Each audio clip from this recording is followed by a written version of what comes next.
Hello viewers, welcome. Today we are going to discuss chapter 6, the Ramayana and the Mahabharata. So let's begin. The Ramayana and the Mahabharata may be held as the 2 feet on which ancient Indian culture stands. Ramayan तथा महाभारत दो पैर माने जा सकते हैं जिस पर प्राचीन भारतीय संस्कृति टिकी हुई है, आधारित है. Their influence on the mind and the life of the people of this country has been considerable. भारतीयों के मस्तिष्क पर, उनके जीवन पर इन दोनों ग्रंथों का अत्यधिक प्रभाव है, अत्यधिक इन्फ्लुएंस है. The Ramayana is the story of Lord Ram, who is the 8th अवतार of Lord Vishnu. रामायण की जो स्टोरी है वो भगवान राम की कहानी है जो कि विष्णु के 8वें अवतार माने जाते हैं. Lord Ram's story was first penned by Maharishi Valmiki in about 4th century BC. तो ऐसा माना जाता है कि महर्षि वाल्मीकि ने 4वीं ईसा पूर्व में इस रामायण की कहानी को लिखा है. The Ramayans relate the story of Ram, who was the son of Dashrath, the king of Ayodhya. Ramayan की कहानी बताती है लॉर्ड राम की कहानी, जिन्हें कहते हैं कि वो दशरथ के बेटे थे और दशरथ अयोध्या के राजा थे. This northern prince went to the far south to rescue his wife Sita, who had been abducted by Ravana. तो ये जो नॉर्दर्न प्रिंस हैं, जो लॉर्ड राम हैं, वो सुदूर साउथ में गए थे, दक्षिण में गए थे अपनी वाइफ सीता जी को बचाने के लिए, जिसे रावण ने एबडक्ट कर लिया था, किडनैप कर लिया था. Originally the book consisted of 5 Cantos. Original में ये जो बुक है वो 5 कैंटोस का था, 5 भागों में बटा था, but was later presented in 7 book form. But बाद में ये 7 खंडों में बांटा गया. It is one of the greatest epics of the world. इसे दुनिया के महान एपिक्स में से एक माना जाता है. It consist of more than 24,000 Sanskrit couplets. इसमें रामायण में 24,000 से भी ज़्यादा संस्कृत के कपलेट हैं, छंद हैं, दोहे हैं. The Ramayana also depicts the social life, the beliefs, customs and traditions of the time. Ramayan की कहानी उस समय की, द्वापर युग की सोशल लाइफ की कहानी, कैसा जीवन था, कैसा बिलीफ थी, क्या विश्वास थे, क्या कस्टम थे, क्या परंपराएं थी, ये सभी के बारे में हमको जानकारी देता है, बहुत अच्छे से जानकारी देता है. The religion of these people must have been polytheistic. और रामायण को पढ़कर हम कह सकते हैं कि उन दोनों लोगों का जो रिलीजन था, जो उनका धर्म था, वो था पॉलीथेस्टिक. मतलब वो बहु ईश्वरवादी में विश्वास करते थे, बहुत सारे ईश्वर को मानते थे. Because besides the Vedic gods with Indra as their chief, new deities like Kama, Kubera, Ganga, Kartikeya, Lakshmi and Uma are also mention. क्योंकि हम देखते हैं कि वैदिक गॉड का भी इसमें मेंशन है, उनका भी जिक्र है. और इसके अलावा ये सभी भगवान काम, कुबेर, गंगा, कार्तिकेय, लक्ष्मी और उमा, ये सभी देवी देवताओं का भी इसमें उल्लेख है, इसमें मेंशन है. Some deified animals also get honourable mention. कुछ ऐसे एनिमल्स का भी जिक्र है जिन्हें भगवान माना जाता है, डिफाइड किया गया है. Prominent among these deities are Hanuman, Jamwant, Garuda, Jatayu and Nandi. और इनमें से प्रमुख हैं हनुमान, जामवंत, गरुड़, जटायु और Nandi. By the beginning of the Christian era, the story of Ram had become a national treasure of India. और जब क्रिश्चियन एरा की शुरुआत हुई तब राम की जो कहानी है, रामायण है, भारत का एक नेशनल ट्रेजर बन चुका था, एक सांस्कृतिक धरोहर है, एक खजाना है. It was being appreciated not only by Vaishnavas but also by people belonging to other sect. इसे अप्रिशिएट किया जाता है, बहुत ही ज़्यादा प्रशंसा की जाती है वैष्णव लोगों के द्वारा. अब वैष्णव क्या होते हैं? A member of one of the main branches of modern Hinduism, devoted to the worship of good lord Vishnu, मतलब भगवान विष्णु की जो पूजा करते हैं, उनको जो गॉड मानते हैं, उस संप्रदाय को वैष्णव कहा जाता है। इसमें बहुत ज़्यादा रामायण के प्रति आदर है और प्रशंसा है, पर बाकी जो हिंदू के और भी सेक्ट हैं, उनमें ही उतनी ही श्रद्धा है रामायण के प्रति। Moreover, the story was transported to nearby countries like Java, Sumatra, Thailand and Cambodia, और भारत के अलावा और भी आसपास के जो कंट्री हैं, पड़ोसी देश हैं, जैसे कि जावा, सुमात्रा, थाईलैंड और कंबोडिया में भी रामायण बहुत ज़्यादा पॉपुलर है। इन इंडोनेशिया राम कथा इज स्टिल पॉपुलर, और इंडोनेशिया में राम कथा बहुत ज़्यादा पॉपुलर है, बहुत ज़्यादा सुनी जाती है। People appreciate the character of Ram because he is symbol of perfection. और लोगों को भगवान राम का जो कैरेक्टर है, उनका जो चरित्र है, बहुत ही अच्छा लगता है, क्योंकि वो परफेक्शन की मूर्ति है, परफेक्शन के सिंबल है।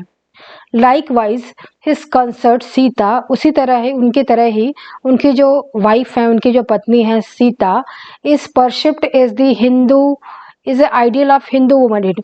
उनकी पूजा एक परफेक्ट हिंदू वुमेनहुड की तरह उनकी पूजा की जाती है, उनको आदर्श माना जाता है, एक हिंदू नारी की वो आदर्श हैं देवी सीता। इन 16th सेंचुरी महाकवि Tulsidas wrote the story of Ram in his inimitable style. 16th century में महाकवि तुलसीदास ने इस कहानी को अपने बहुत ही अच्छे स्टाइल में, ऐसी स्टाइल जिसका कोई नकल नहीं कर सकता, उस स्टाइल में इस रामायण की कहानी को लिखा। This story came to be known as Ramcharitmanas, और स्टोरी का नाम रखा गया रामचरितमानस। वाल्मीकि ने जो लिखी थी उसका नाम है रामायण, तुलसीदास ने जो लिखी है उसका नाम है Ramcharitmanas. This epic story is told in Hindi couplet, और ये जो एपिक स्टोरी है उनको हिंदी के दोहे में कहा गया है, बताया गया है, बहुत ही सुंदर वर्णन है। The popularity of Tulsidas Ramcharitmanas has pushed the worship of Shakti to the background, at the least in the northern India where Hindi is dominant language. अभी जो तुलसीदास की जो रामायण है, जो कि रामचरितमानस है, उनकी जो उसमें जो इतना ज़्यादा पॉपुलर हुआ, इतना ज़्यादा इसके प्रति क्रेज़ है कि इसने जो शक्ति की पूजा होती है उसको भी पीछे धकेल दिया, उससे भी ऊपर बढ़कर इनको पॉपुलर माना जाता है, खासकर नॉर्दर्न इंडिया में, जहाँ की मुख्य भाषा है Hindi.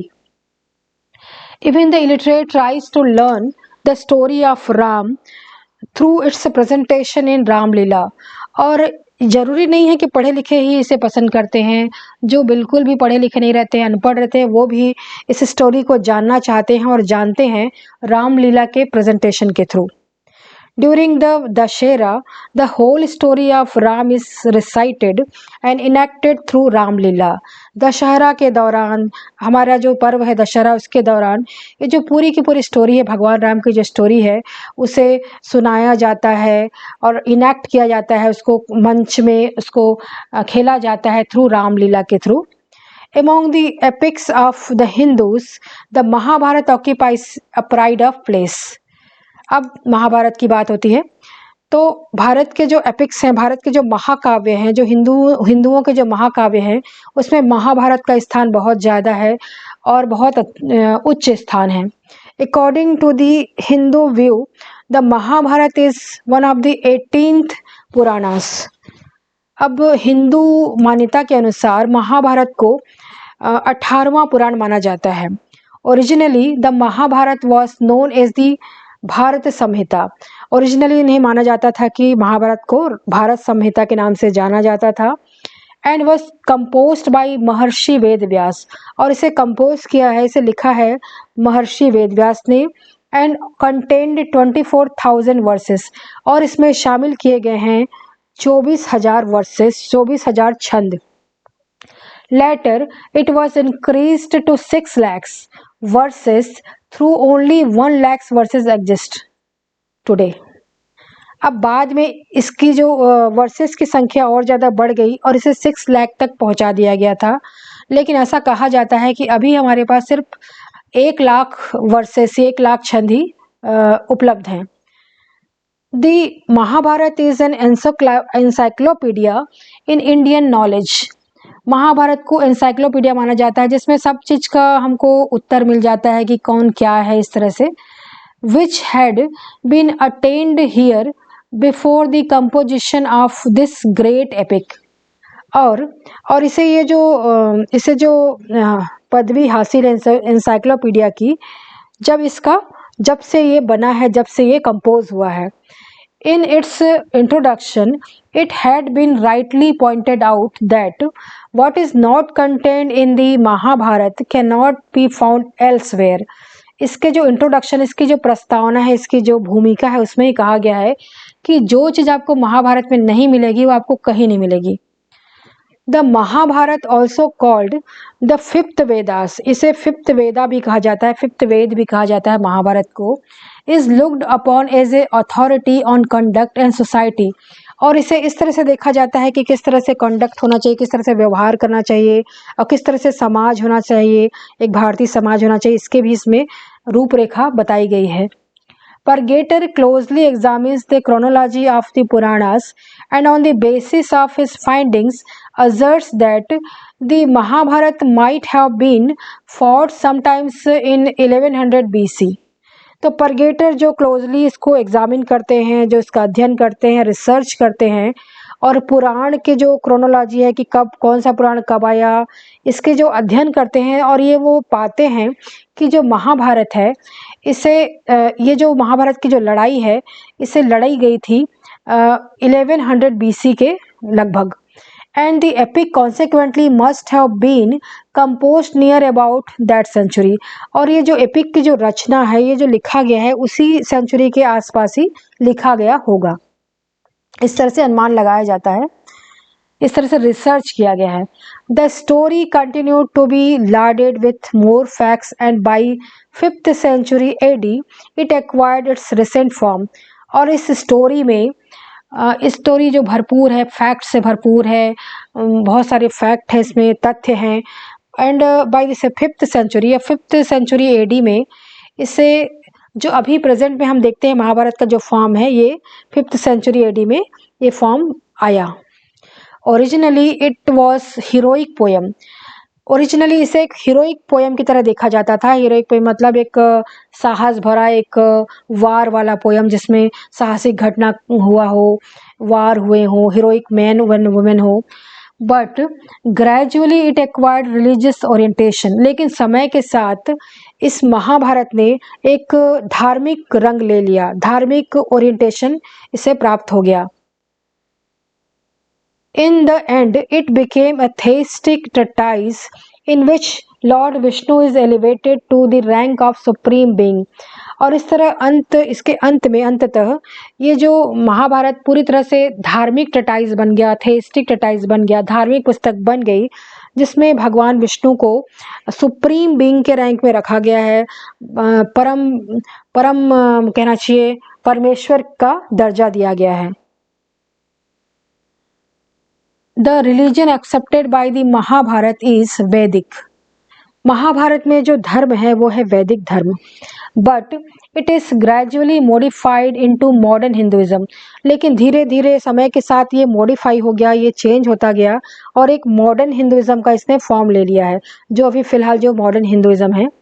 The Vedic gods Indra, Vishnu, Agni, Surya, Vayu and Varun continue to have importance.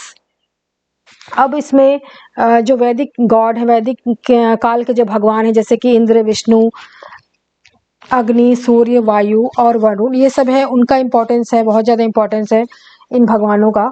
But then soon yield the palm to the new order of deities represented by Brahma, Vishnu and Shiva, who came to be regarded as the different aspects of the same supreme being. लेकिन इसके साथ साथ 3 और भगवान का बहुत ज़्यादा महत्व है, जैसे ब्रह्मा, विष्णु और महेश, और जिनके बहुत ज़्यादा इम्पोर्टेंस है, और बाद में इनका एक ही में रूप है सुप्रीम बीइंग, एक परम पिता परमेश्वर की तरह. Later on Krishna came to be identified with Vishnu, और बाद में कृष्ण की जो पूजा है विष्णु के रूप में की जाती है और विष्णु विष्णु भगवान विष्णु से आइडेंटिफाई किया जाता है कृष्ण को, भगवान कृष्ण को। The place of Prajapati is taken over by Narayan, और प्रजापति का जो पोजीशन है वो नारायण की तरह ले लिया जाता है। प्रजापति मतलब पुराने समय में प्रजापति ब्रह्मा को कहा जाता है, लेकिन महाभारत में प्रजापति का जो स्थान है वो नारायण का स्थान है। नारायण भगवान कृष्ण के ही एक रूप है। द महाभारत, या उन्हीं को ही कहा जाता है नारायण, भगवान कृष्ण को। The Mahabharata also contains the Upanishadic idea of monism. अब महाभारत में जो उपनिषद की का एक आइडिया है मोनिज्म का, अद्वैतवाद का, उसका भी उल्लेख है। According to the Mahabharata, different gods are simply the manifestation of supreme Brahm, कि अद्वैतवाद मतलब अलग अलग ना हो के एक ही भगवान के सभी रूप, ये है अद्वैतवाद। तो उसी तरह महाभारत में ये कहा गया है कि अलग अलग जो भगवान हैं वो सिंपली एक ही भगवान सुप्रीम ब्रह्म, परम ब्रह्म के ही रूप हैं। However the Brahma of the Upanishad becomes Ishwar in Mahabharata, और हालांकि जो उपनिषद में जो ब्रह्मा का जिक्र है, ब्रह्मा कहा जाता है उपनिषद में, वो महाभारत में वो ईश्वर का रूप, उसे ईश्वर कहा जाता है। He acquires a different personality, और महाभारत में ये जो पर्सनालिटी है ब्रह्मा का वो अलग हो जाता है, अलग ही पर्सनालिटी है। He acquires different names like Shiva, Vishnu and Krishna, और ये जो एक रूप लेते हैं वो उसमें है शिव का भी रूप है, भगवान विष्णु का भी रूप है और कृष्ण का रूप है। Although the Mahabharata relates the story of wars and internecine wars, अब हालांकि जो महाभारत की कहानी है वो युद्ध की कहानी है, वार की कहानी है, और इंटरनेसाइन वार की कहानी, डेडली वार्स की कहानी, जो घातक युद्ध है उसकी कहानी है। येट एथिक्स, ये है ना, इंटरनेसाइन का मतलब होता है घातक। Yet ethics has an important place in this work, लेकिन इस वर्क में, इस ट्रेटाइज में बहुत ज़्यादा एथिक्स पे जोर दिया गया है, मोरालिटी पे जोर दिया गया है। It says that in this world pleasure and pain are intermixed, ये कहा गया है कि इस दुनिया में दुख और सुख मिले हुए हैं, हमारे पास दुख भी है और सुख भी है, ये दोनों इंटरमिक्स्ड हैं। And both are ephemeral and short lasting, और दोनों का ही जो रूप है वो कुछ समय के लिए क्षण भंगुर है, शॉर्ट लास्टिंग है, हमेशा हमेशा के लिए नहीं है, ना हमेशा के लिए दुख चलेगा ना हमेशा के लिए सुख चलेगा। Hence, we should so discipline ourselves that we can accept both pleasure and pain with equanimity. इसलिए हमको अपने आप को इस तरह से डिसिप्लिन करना चाहिए, इस तरह से अपने आप को ढालना चाहिए डिसिप्लिन में, अनुशासन में, कि हम प्लेजर को भी, सुख को भी और पेन को भी, दुख को भी बराबरी के भाव से ले सके, इक्वेनिमिटी के भाव से ले सके, ना ज़्यादा दुख में दुखी हों ना ज़्यादा सुख में सुखी हों। इस तरह से वन मस्ट फॉलो धर्म, और हर किसी को धर्म को फॉलो करना चाहिए, धर्म को मानना चाहिए। Which is the ethical code, और यहाँ पे धर्म का मतलब इथिकल कोड है, नीति संहिता है, नियम है, जो एक अच्छा काम करने का जो नियम है, मोरालिटी है, वो है धर्म। It is relative and dependent on the conditions of life, और इसका जो रिलेशन है वो है कंडीशंस ऑफ लाइफ, कि जीवन की परिस्थिति क्या है, ये है। इट इज धर्म which only keep the society stable, ये धर्म ही है जो कि सोसाइटी को, जो समाज को स्टेबल बनाता है, इसको एक आधार देता है। विदाउट धर्म the society would become chaotic, और अगर धर्म नहीं रहेगा तो हमारा जो समाज है वो कैओटिक हो जाएगा, उसका कोई उथल पुथल मच जाएगी, सब कुछ उलट पुलट हो जाएगा। एंड एनार्की वुड रिजल्ट, और एनार्की आ जाएगा, एक तरह से कहना चाहिए अराजकता आ जाएगी। It is dharma that one should not do to others what is disagreeable to his own self, ये धर्म ही है जो हमको बताता है कि हमको उस चीज़ को दूसरों के साथ नहीं करना चाहिए जो कि हम अपने साथ नहीं करना चाहते। मतलब किसी को इस तरह कोई भी काम ऐसा ना करो जो कि खुद अगर हमारे साथ हो तो हमें वो अच्छा ना लगे। Caste and family do not lead to success, जो कास्ट है, जो जाति है और जो फैमिली है, उससे हमको सक्सेस नहीं मिलती, वो सक्सेस का जो मापदंड नहीं है। The means to success are self control. और जो सक्सेस का जो सफलता का जो मीन्स है, सफलता के जो साधन है वो है सेल्फ कंट्रोल, अपने ऊपर कंट्रोल, जेनरसिटी मतलब एक उदारता की भावना, नॉन वायलेंस अहिंसा, कांस्टेंट वर्च्यू लगातार अच्छाई, और एसेटिसिज्म। एसेटिसिज्म मतलब एक तरह से कहना चाहिए ज़्यादा विलासिता के जस्ट उल्टा, एक तरह से मतलब एक सिंपल लाइफ जीना। The highest virtue is truth, और सबसे बड़ी अच्छाई है वो है सच्चाई। किंगडम प्रोगेनी, जो राज है, जो संतान है, ग्लोरी है, जो यश है, वेल्थ है, जो संपत्ति है, all combined to do equal to 1/16 part of truth. अब ये जो राजपाट है, जो संतान है, ये सारी जो चीज़ें हैं वो सच्चाई की तुलना में उसका 16वां भाग भी नहीं है। मतलब सच्चाई इन सबसे सर्वोपरि है, सच्चाई से बढ़कर कुछ नहीं है। Bhagavad Gita is part of epic Mahabharata, और भगवत गीता इस महाभारत का एक पार्ट है, एक भाग है। Since the theme of the Mahabharata is the struggle between rival factions of Bharat clan. अब ये जो महाभारत है इसकी जो थीम है, इसका जो भाव है, क्या है मेन भाव है इसमें कि एक स्ट्रगल दिखाया गया है, एक संघर्ष दिखाया गया है जिसमें दो प्रतिद्वंदी गुट के लोग जो लड़ रहे हैं और वो सेम ही क्लैन को बिलोंग करते हैं, एक ही कुल को बिलोंग करते हैं। कौरवा और पांडवा जो एक ही कुल के थे और वो लड़ रहे थे आपस में। The Bhagavad Gita begins with the description of the battlefield. Bhagavad Gita जो शुरू होती है इसमें बैटलफील्ड का डिस्क्रिप्शन बताया गया है, युद्ध क्षेत्र का, कुरुक्षेत्र का के बारे में बताया गया है। कैसे एक तरफ कौरवों की सेना खड़ी है, एक तरफ पांडवों की सेना खड़ी है। And the innumerable warriors lined up for fighting, और ढेर सारे वॉरियर्स जो योद्धा हैं वो खड़े हुए हैं, तैयार हैं लड़ने के लिए, युद्ध में कूदने के लिए। द सीन इज लेड इन कुरुक्षेत्र, और ये जो सीन है वो है कुरुक्षेत्र का सीन है, नियर हस्तिनापुर, जो कि हस्तिनापुर के पास है, नियर मॉडर्न दिल्ली, जो आज की नई दिल्ली है उसके पास में। We find one of the warrior princes stationary in a kind of no man's land between the two warring armies। हम अर्जुन हैं, अर्जुन जो कुंती पुत्र अर्जुन है उसको पाते हैं, जो एक योद्धा, जो कि एक प्रिंस योद्धा है, कहना चाहिए राजकुमार हैं, योद्धा हैं। वो अपने आप को खड़ा पाते हैं, वो एकदम हिल नहीं पा रहे हैं और एक तरह से नो मैंस लैंड में खड़े हैं, जहाँ की उधर कौरव और पांडवों के जो बीच की जगह है वहाँ पे खड़े हैं और उनके आसपास दोनों आर्मी खड़ी है।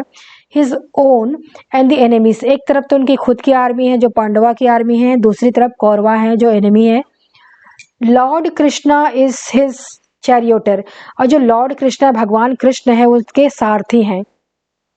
Arjun expresses some qualm about killing people, अब जो अर्जुन को क्वेल्म होता है, एक तरह से आशंका है, उनको संकोच है कि वो कैसे लोगों को मारें क्योंकि वो तो अपने लोग हैं।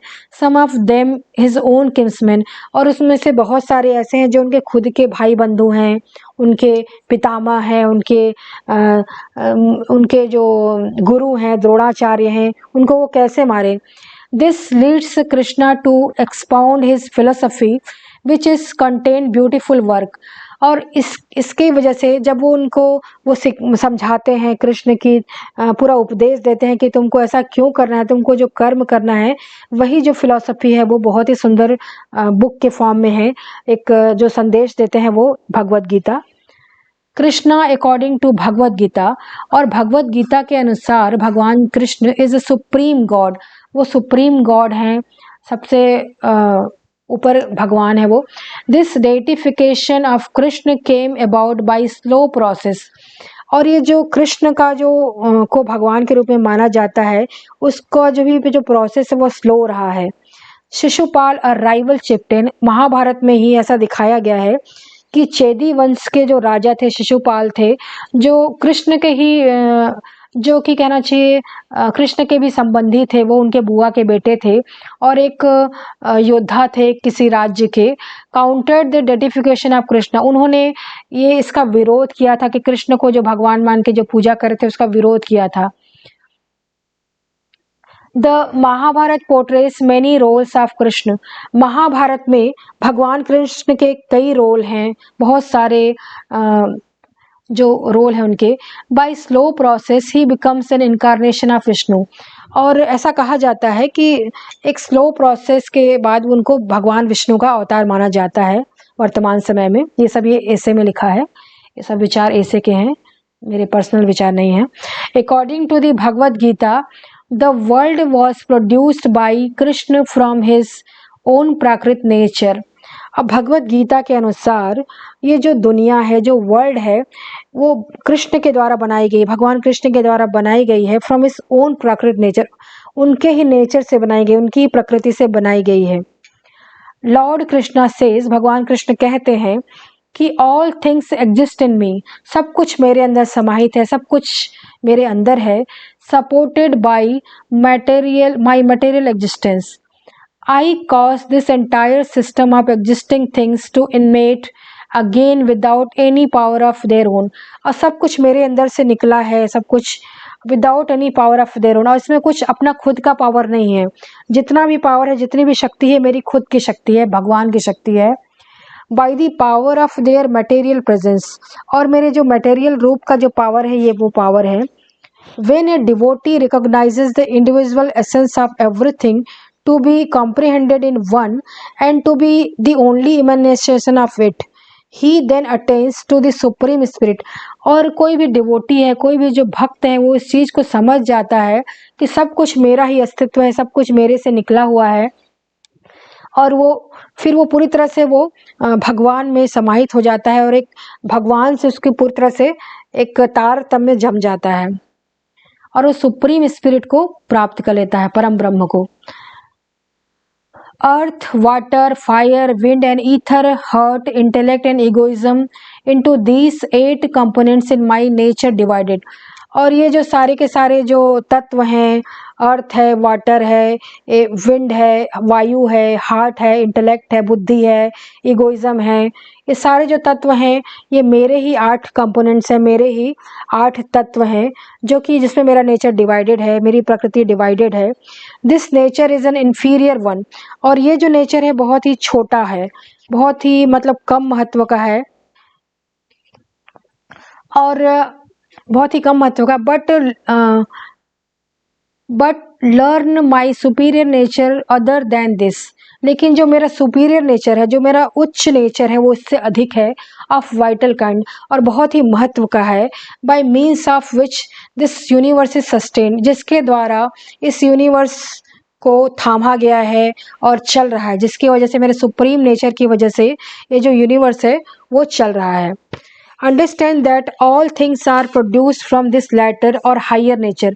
और ये समझने की ज़रूरत है कि ये जो सब कुछ जो चल रहा है पृथ्वी में, वर्ल्ड में, वो सब मेरे हायर नेचर का ही रूप है, मेरे जो उच्च नेचर का ही एक रूप है, प्रतिफल है। भगवद गीता अफर्म्स दैट दो human body is mortar.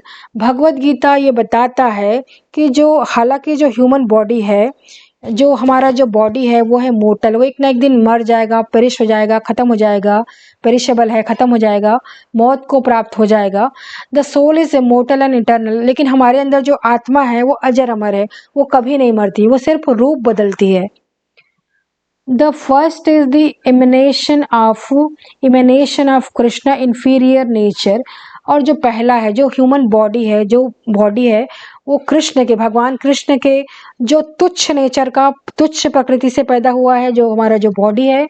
While the letter comes, लेकिन जो आत्मा है वो भगवान के सुपीरियर नेचर से पैदा हुआ है, मतलब भगवान के ऊंचे नेचर, उनकी ऊंची प्रकृति से पैदा हुआ है। तो इस तरह से शरीर जो है वो उसका जो इन्फीरियर स्थान है आत्मा की तुलना में, आत्मा सुपीरियर है और शरीर जो है इन्फीरियर है, तुच्छ है। The soul is subject to cycle of birth, death and rebirth. जो हमारी जो आत्मा है, इसमें एक साइकिल चलता है, पहले हम जन्म लेते हैं, बर्थ होते हैं, फिर डेथ होता है, फिर से रीबर्थ होता है, फिर से पुनर्जन्म होता है। इस तरह से जो साइकिल है चलते रहता है, till it unites with Krishna essence, जब तक ये भगवान कृष्ण के में समाहित नहीं हो जाता। एंड दस अचीव्स निर्वाण, और तब हम निर्वाण को प्राप्त होते हैं। जैसे कहा जाता है ना कि भगवान बुद्ध ने निर्वाण प्राप्त किया था। This is the only real existence of spirit, और सिर्फ यही ही रियल एग्जिस्टेंस है, आत्मा का सही एग्जिस्टेंस है, विच इज इटर्नल, जो कि हमेशा हमेशा के लिए है, जो कि नश्वर है, क्योंकि वो अंत में जब भगवान कृष्ण में समाहित हो गई तब भी वो हमेशा हमेशा के लिए जिंदा है। As Arjun feels qualm about killing his own kinsmen, जैसे कि अर्जुन को पछतावा होता है, अर्जुन को एक तरह से संकोच होता है, आशंका होती है अपने भाई बंधुओं को मारने में। कृष्ण टेल्स हिम, भगवान कृष्ण उन्हें कहते हैं कि that dying is not a reality, तुम इनको मार नहीं रहे हो, ये सच्चाई नहीं है कि तुम उसको मार रहे हो, ये रियलिटी नहीं है। Because this soul can not be killed, क्योंकि आत्मा को तुम नहीं मार रहे, तुम तो सिर्फ शरीर को मार रहे हो, आत्मा को तो तुम मार ही नहीं सकते। इट विल ईदर बी री इनकारनेटेड और एब्जॉर्ब इनटू ब्रह्म, जो सोल है वो फिर से वो पैदा होगी और ब्रह्म में मिल जाएगी।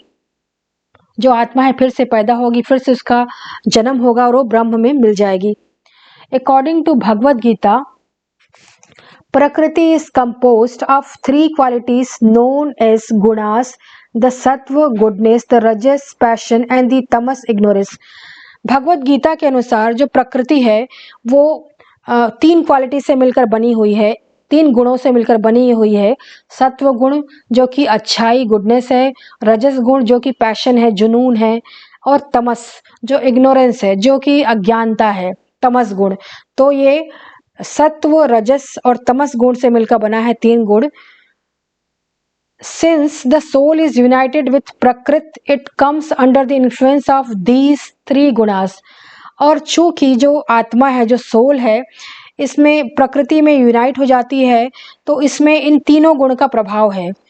ये रजस सत्व और तमस गुण का प्रभाव है। This gunas unite the soul with Maya और इल्यूशन, और ये जो गुण है, जो तीन गुण हैं, वो सोल के जो और गुण हैं जैसे कि माया और जो इल्यूजन जो होता है, जो एक माया है, उससे मिल जाते हैं। Krishna is responsible for all actions, और जो भगवान कृष्ण है वो सारे एक्शंस के लिए, सारे कर्म के लिए जिम्मेदार हैं, रेस्पॉन्सिबल हैं, सब कुछ उन्हीं की वजह से हो रहा है। गुड एज वेल एविल, जो अच्छा हो रहा है वो भी उन्हीं की वजह से हो रहा है, जो बुरा हो रहा है वो भी उन्हीं की वजह से हो रहा है। And has the question of free will does not arise, इसलिए हम ये नहीं कह सकते कि फ्री विल से और हमारी इच्छा से हो रहा है, ऐसा नहीं हो रहा है, सब कुछ भगवान की इच्छा से हो रहा है। Since nirvana is the release of the soul from Maya and from the influence of above mention three gunas, the best way to affecting this release is by meditation, और ऐसा कहा जाता है कि जो निर्वाण है वो सारे इन सोल के जो सारी माया से और इस सारे गुणों से जो निजात पा लेता है, सारे गुणों से निजात पा लेता है, तब ये सब अचीव होता है, ये सब प्राप्त होता है मेडिटेशन के जरिए। ये सब मेडिटेशन ही हमको ये सब इसको दिला सकता है, ये सबसे मुक्ति दिला सकता है। अब स्वतंत्र इच्छा का प्रश्न नहीं उठता, चूंकि मोक्ष ही आत्मा को माया से छुटकारा दिलाती है तथा उन तीनों गुणों के प्रभाव से मुक्त कराती है। और यह सब ध्यान देने योग्य बात है कि जो परमेश्वर की जो पूजन विधि से ये संभव है, भगवान की भक्ति से ही सब कुछ संभव है। ये जो निर्वाण है, ये जो मुक्ति है, भगवान की भक्ति से ही संभव है। Bhagavad Gita shows that man can not live without action, Bhagavad Gita कर्म पर जोर देती है, और ये जोर देती है कि जो इंसान है वो कर्म करे बिना रह नहीं सकता, एक्शन करे बिना रह नहीं सकता। He is obliged to perform actions, उसे एक्शन करना ही पड़ेगा, उसे कर्म करना ही पड़ेगा, इसके लिए वो बाध्य है। That are imposed upon him by obligations of caste, और ये जो ऑब्लिगेशन है उसकी जाति का ऑब्लिगेशन है। तो भगवत गीता दर्शाती है कि मनुष्य बिना कर्म के नहीं रह सकता, क्योंकि उसे वे कार्य करने ही पड़ते हैं जो उसकी जाति ने उसके लिए निर्धारित कर रखे हैं। कृष्ण अर्जुन को कहते हैं कि क्षत्रिय होने के नाते यह तुम्हारा कर्तव्य है कि तुम युद्ध भूमि में लड़ो तथा उन्हें मारो जो तुम्हारे सामने हो, जो तुम्हारे अगेंस्ट हो। कृष्ण की भक्ति ही मोक्ष दिला सकती है, ऐसा वो कहते हैं। तो lord Krishna tells Arjun it is his caste obligation being Kshatriya होने के नाते that he not only may kill, उसे किल करना पड़ेगा, सामने वाले को मारना पड़ेगा, but he must go to the battle, और उसे युद्ध क्षेत्र में जाना पड़ेगा और किल करना पड़ेगा। साल्वेशन में come through of devotion to Krishna, और ये जो मोक्ष है, ये जो मुक्ति का जो मार्ग है, वो भगवान कृष्ण की भक्ति से अचीव हो सकता है और हमें मिल सकता है, ऐसा वो कहते हैं। Thank you so much for patiently hearing to me. Thank you so much.